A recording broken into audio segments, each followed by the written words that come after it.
boa noite. Começa agora a segunda edição do Jornal da Justiça, desta sexta-feira, 23 de dezembro.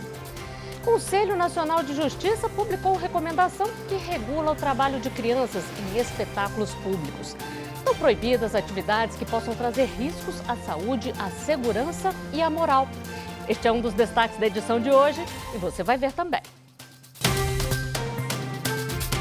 Observatório de Direitos Humanos do Poder Judiciário amplia atuação para segmentos de maior vulnerabilidade social e expande medidas de enfrentamento às violações dos direitos humanos e do meio ambiente.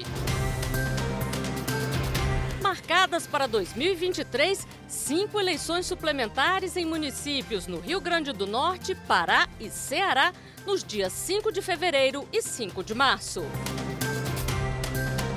E a cantata de Natal do Tribunal de Justiça de Minas Gerais.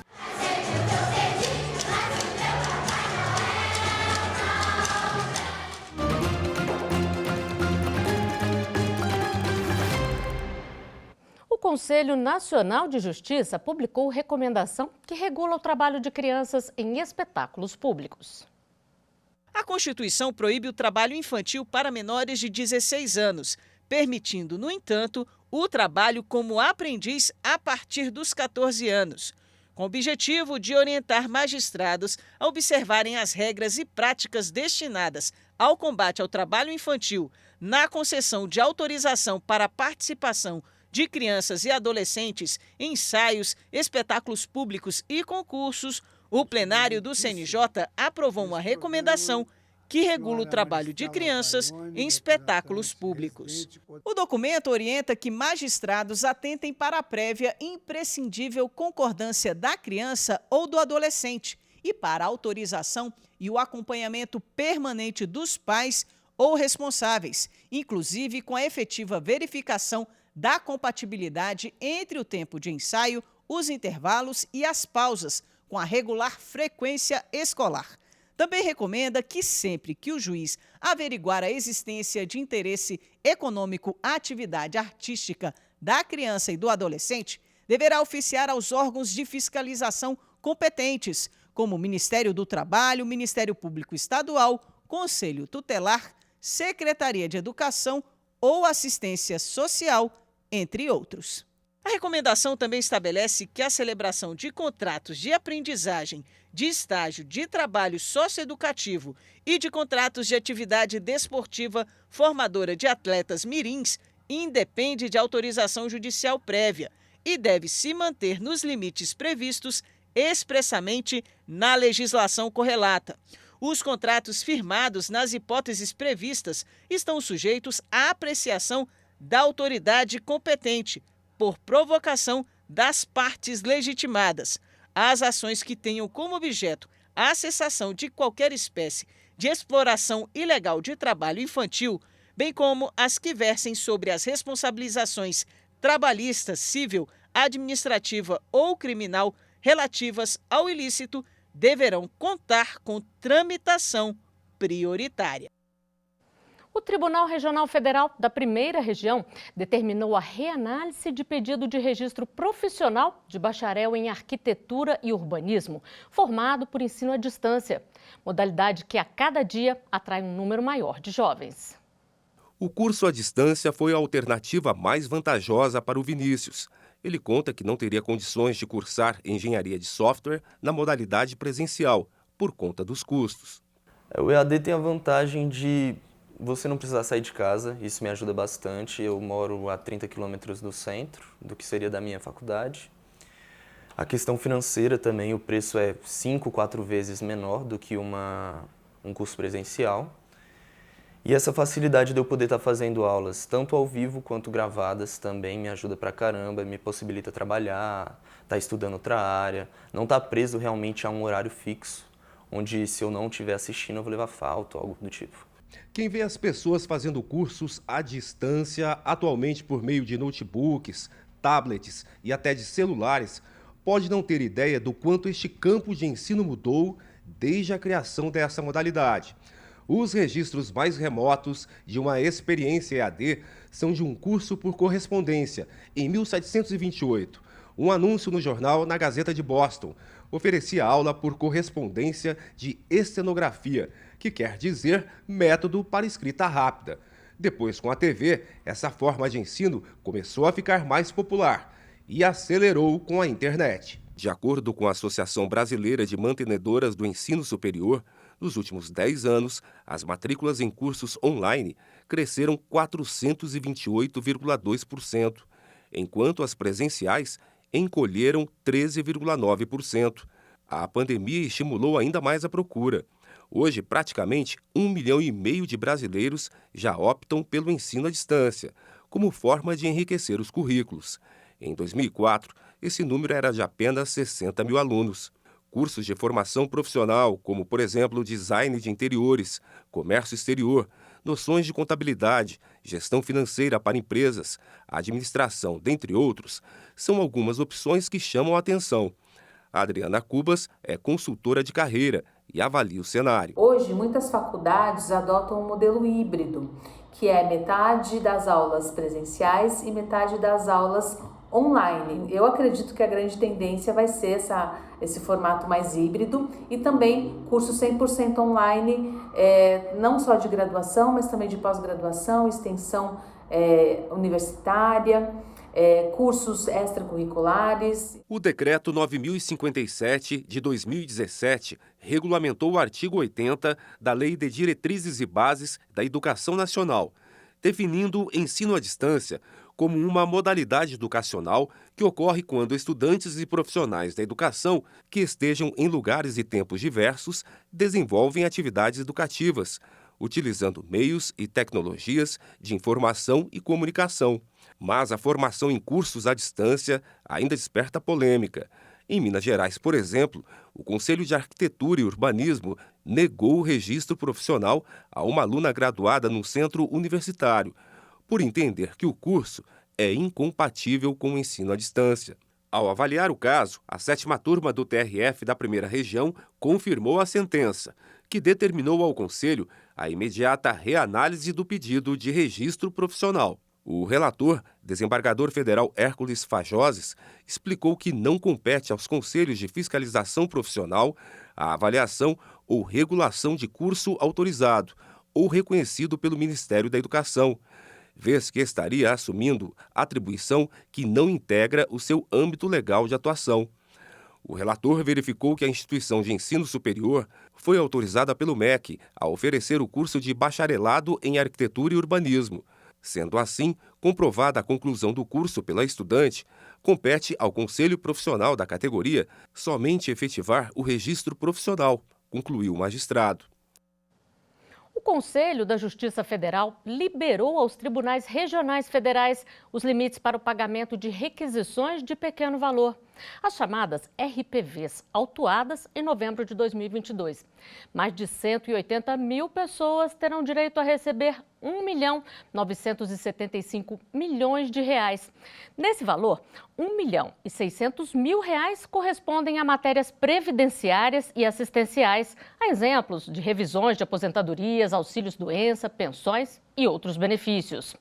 Os pagamentos serão feitos pelos tribunais, por isso os beneficiários devem acessar os portais dos TRFs da região para consultar o calendário de liberação das RPVs. Em Posse, Goiás, as filhas pediram numa carta a liberdade do pai como presente de Natal. Acompanhe comigo essa história surpreendente. Logo no começo da cartinha, o desenho de uma família unida, feito por 2 filhas do comerciante. A menina escreve: "Seu juiz, te peço, manda meu pai de volta para casa antes do Natal, por favor. Tô com tantas saudades dele. Nossa casa, nossa família está muito triste sem ele. Meu pai é bom e eu amo ele. Eu já pedi para o Papai Noel e agora peço para o senhor esse presente de Natal. Papai do céu te proteja." O comerciante foi preso em julho, acusado de tentar matar um homem a tiros por causa de uma dívida no município de Posse, em Goiás. Ele nega as acusações. A defesa entrou com pedido de habeas corpus e entregou a carta, escrita pelas crianças, ao juiz. É uma situação delicada, é um aspecto social que a prisão preventiva traz aos seios familiares, e eu precisava considerar isso, mas ao mesmo tempo colocar na balança é a gravidade do crime cometido e as provas dos autos. Ao analisar o pedido de liberdade, o juiz Denis Bonfim viu que não havia elementos necessários para manter o comerciante preso. O que mantinha o réu preso era basicamente a palavra da vítima, que na fase inquisitorial afirmou categoricamente ser o acusado, o autor dos disparos. Acontece que na fase judicial, durante a audiência, a vítima não teve essa certeza. Falou que o ambiente estava escuro e que não conseguiu identificar o autor dos disparos.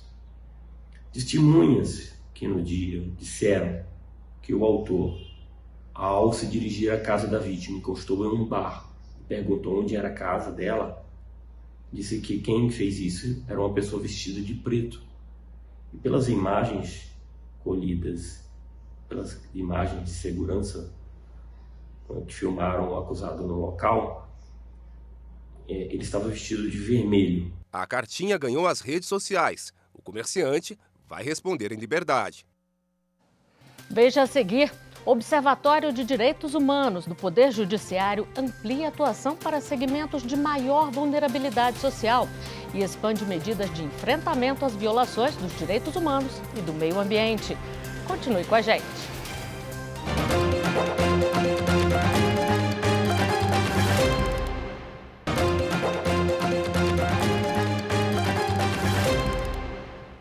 O vice-presidente do Superior Tribunal de Justiça, ministro Og Fernandes, prorrogou por mais um ano o afastamento de promotora de justiça denunciada na Operação Faroeste.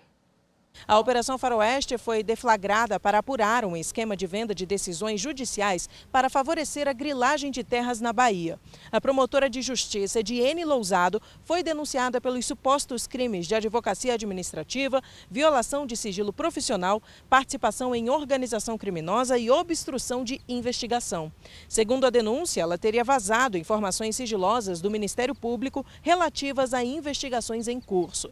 Inclusive, a prorrogação do afastamento aqui no STJ foi solicitada pelo Ministério Público Federal. Ao analisar a ação penal, o ministro Og Fernandes pontuou que as informações trazidas pelo MPF deixam clara a necessidade da prorrogação, uma vez que o caso apresenta alta gravidade com indícios de desvios na atuação funcional e prática de tráfico de influência e de crimes de corrupção, organização criminosa e lavagem de capitais. A promotora, afastada inicialmente em dezembro de 2020, continuará fora do exercício do cargo até 16 de dezembro de 2023. Ela também permanece proibida de acessar as dependências do Ministério Público Estadual, bem como de se comunicar com funcionários ou utilizar os serviços do órgão.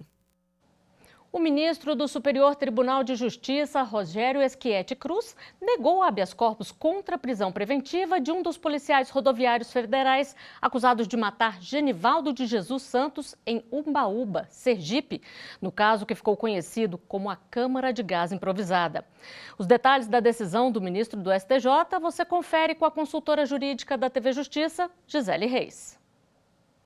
Para o ministro Rogério Schietti, a prisão está fundamentada pelas instâncias inferiores na gravidade da conduta dos policiais rodoviários que colocaram a vítima no porta-malas da viatura e a submeteram a granada de gás e spray de pimenta, mesmo sem ela oferecer qualquer resistência ou agressividade durante a abordagem policial. O ministro também destacou que o juiz federal, ao determinar a prisão preventiva, apontou que os policiais desrespeitaram normas técnicas sobre o uso dessas substâncias e também usaram da força em desacordo com as normas do Ministério da Justiça. A decisão também menciona a existência de indícios de reiteração criminosa, já que 2 dos 3 policiais envolvidos foram indiciados por abordagem violenta em outro caso. Outro aspecto considerado pelo ministro do STJ é que a defesa não aguardou a análise final do pedido de liberdade solicitado no Tribunal Regional Federal da 5ª Região, em Recife. E essa circunstância impede a apreciação do mesmo requerimento no Superior Tribunal de Justiça. Por não ter identificado nenhuma ilegalidade, o ministro indeferiu o habeas corpus. Os 3 policiais que conduziram a abordagem seguem presos e respondem pelos crimes de tortura, abuso de autoridade e homicídio qualificado. O Observatório de Direitos Humanos do Poder Judiciário ampliou a atuação para segmentos de maior vulnerabilidade social. Para 2023, o Observatório quer expandir as medidas de enfrentamento às violações dos direitos humanos e do meio ambiente, incluindo comunidades ribeirinhas, indígenas e quilombolas. Também quer aumentar as ações de combate às discriminações de gênero, raça, cor e diversidade sexual. O Observatório dos Direitos Humanos do Poder Judiciário foi criado pelo CNJ em setembro de 2020, com o objetivo de fornecer subsídios para a adoção de iniciativas que promovam os direitos humanos e fundamentais no âmbito dos serviços judiciários. Os integrantes do Observatório contribuem para o aprimoramento de políticas públicas e projetos na temática de direitos humanos. As reuniões do Observatório, realizadas de forma trimestral, são espaços de debate e construção, uma oportunidade para que os integrantes apresentem as iniciativas que avaliam como pertinentes e prioritárias. E cabe a nós, do Comitê Executivo, proceder os encaminhamentos a partir das questões levantadas nas reuniões.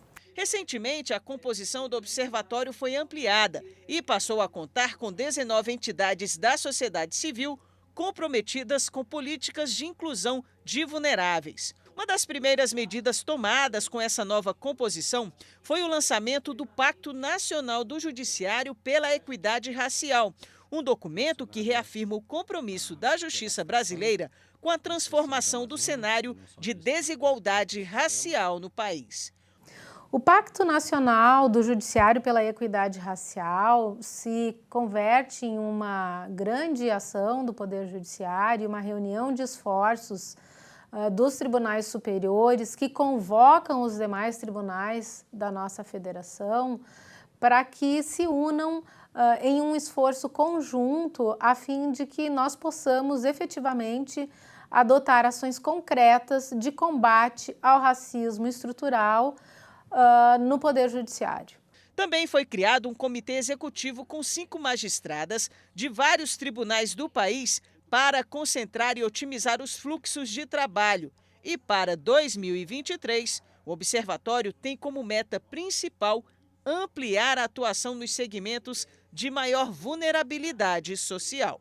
As ações previstas para serem trabalhadas são muitas. A expansão das medidas de enfrentamento à violação dos direitos humanos e do meio ambiente, incluindo comunidades ribeirinhas, indígenas e quilombolas. O enfrentamento das discriminações de gênero, raça, cor e diversidade sexual. A ampliação dos mecanismos para a localização de pessoas desaparecidas. O enfrentamento do trabalho em condições análogas à escravidão e também relativo ao trabalho infantil, entre outras. Já estão marcadas para 2023 5 eleições suplementares em municípios do Rio Grande do Norte, Pará e Ceará, nos dias 5 de fevereiro e 5 de março. Elas ocorrem nos casos de cassação definitiva de mandato do prefeito. A votação será das 8 da manhã às 5 da tarde, no horário local. Os novos eleitos terão mandatos até 31 de dezembro de 2024. No próximo bloco, você vai ver a cantata de Natal do Tribunal de Justiça de Minas Gerais, um espetáculo de 240 crianças e adolescentes que integram o projeto do tribunal.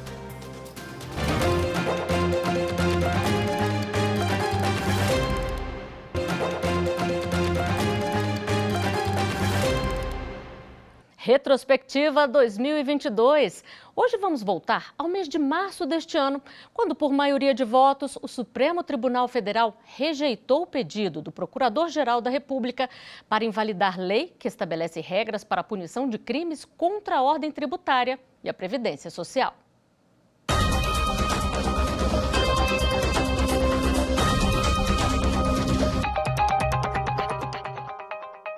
A ação proposta pelo Procurador-Geral da República quer a declaração de inconstitucionalidade do artigo 83 da Lei 9.430 de 1996, com a alteração promovida em 2010, que modificou a legislação tributária para incluir nela os crimes contra a ordem tributária e contra a Previdência Social, previstos no Código Penal. Conforme alegado pelo autor, o Ministério Público só poderia oferecer denúncia contra contribuinte suspeito de ter cometido o crime quando houver uma decisão definitiva na esfera administrativa sobre a exigência do tributo. A Procuradoria-Geral da República alega que a exigência de decisão administrativa definitiva para denunciar o contribuinte acusado de crime contra a ordem tributária e a Previdência Social pode incentivar práticas criminosas. A regra imposta pela lei restringe a atuação do Ministério Público no combate à sonegação de impostos e na punição de outros crimes, como omissão ou falsas declarações em impostos. Condicionar a representação fiscal para fins penais dos crimes contra a ordem tributária e a Previdência Social, de natureza formal, ao exaurimento do processo administrativo fiscal, é medida da tavenha desproporcional, ofensiva ao devido processo legal em sua dimensão substancial. Esse entendimento impõe barreiras à atuação tempestiva do Ministério Público e lesiona particularmente o patrimônio fiscal e da Previdência Social. A exigência de esgotamento do contencioso administrativo fiscal para comunicar a ocorrência de crimes formais ao Ministério Público atenta contra a proteção eficiente, pois cria obstáculo desproporcional e que posterga morosamente o início da persecução criminal em detrimento dos bens jurídicos protegidos. O relator ministro Nunes Marques votou pela improcedência da ação, por entender que o artigo questionado tem como destinatário os agentes administrativos fiscais, não afetando em nada a atuação do Ministério Público. Apenas afirmo que, ante a prudência que o tema impõe, não vejo como, em sede abstrata, rever importante garantia direcionada aos indivíduos.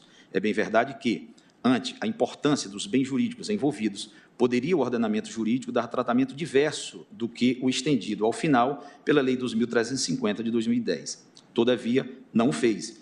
E não me parece de bom tom reduzir, em sede de controle concentrado, garantias individuais que possam vir a ser legalmente instituídas, principalmente quando envolvida tão indireta contrariedade ao texto constitucional como a aventada na presente ação. O ministro André Mendonça seguiu o relator. A instituição essencial ao sistema de justiça não estaria impedida de agir no que concerne a propositura da ação penal.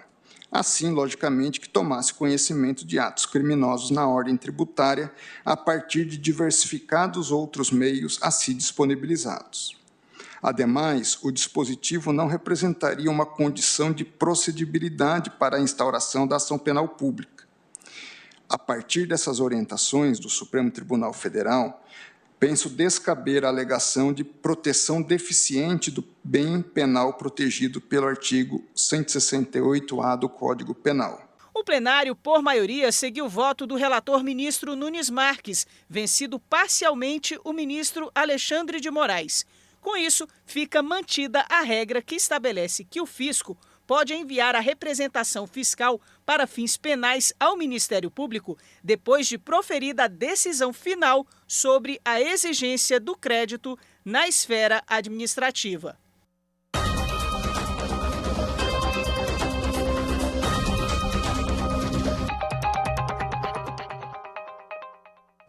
Cerca de 240 crianças e adolescentes que integram o coral infanto-juvenil da Coordenadoria da Infância e Juventude do Tribunal de Justiça de Minas Gerais fizeram uma apresentação especial de Natal para familiares e magistrados.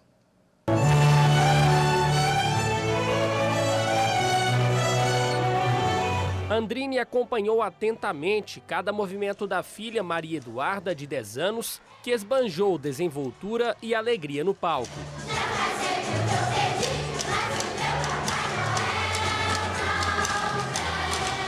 A Maria está no projeto desde os 4 anos e a alegria dela é vir para o projeto. E ela é muito bem recebida, e as pessoas são maravilhosas. E ela cresceu muito, muito. Maria Eduarda mora em Igarapé, região metropolitana de Belo Horizonte. E desde os 4 anos de idade, desloca quase 50 quilômetros toda semana para participar do Coral Infanto Juvenil. O aprendizado vai muito além da música.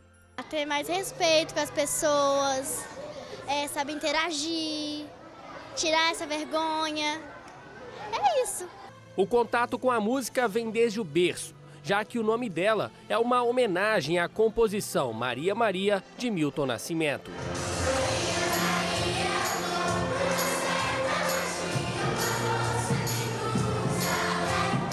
A letra é muito linda, né?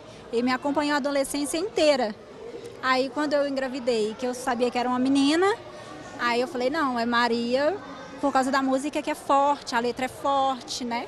Isabela tem 9 anos e passou a fazer parte do projeto em março deste ano por meio da instituição Grupo de Amigos da Criança, que fica no Morro do Papagaio, em Belo Horizonte.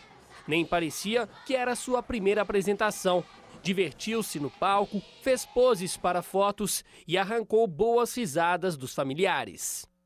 Eu achei muito legal, assim, eu amo, é minha primeira vez, mas eu amei a apresentação, foi linda demais, tomara que esteja mais. A música é a porta de entrada para que crianças e adolescentes em situação de vulnerabilidade sejam acolhidos e ganhem uma oportunidade de inclusão social. A música, ela é transformadora na vida das crianças, né? Crianças e adolescentes. Então, ela já tem esse poder de disciplina, foco, desenvolve habilidades que normalmente eles não teriam, né? E mesmo aqueles que não querem se profissionalizar, eu acho que eles levam esses valores para o resto das suas vidas. É um trabalho social muito grande do tribunal, muito importante, e as crianças têm respondido com muita alegria, têm participado durante todo o ano das aulas, e o objetivo é realmente esse fecho no final do ano com a cantata. A apresentação dos meninos e meninas do Coral Infanto Juvenil e da Orquestra Jovem do Tribunal foi prestigiada pelo presidente do TJMG, desembargador José Arthur de Carvalho Pereira Filho. É uma beleza ver esses meninos aqui participando desse momento tão importante que é o Natal. Então é um momento de harmonia, de muita alegria, de muita participação, e vamos cada vez mais melhorar a nossa cantata.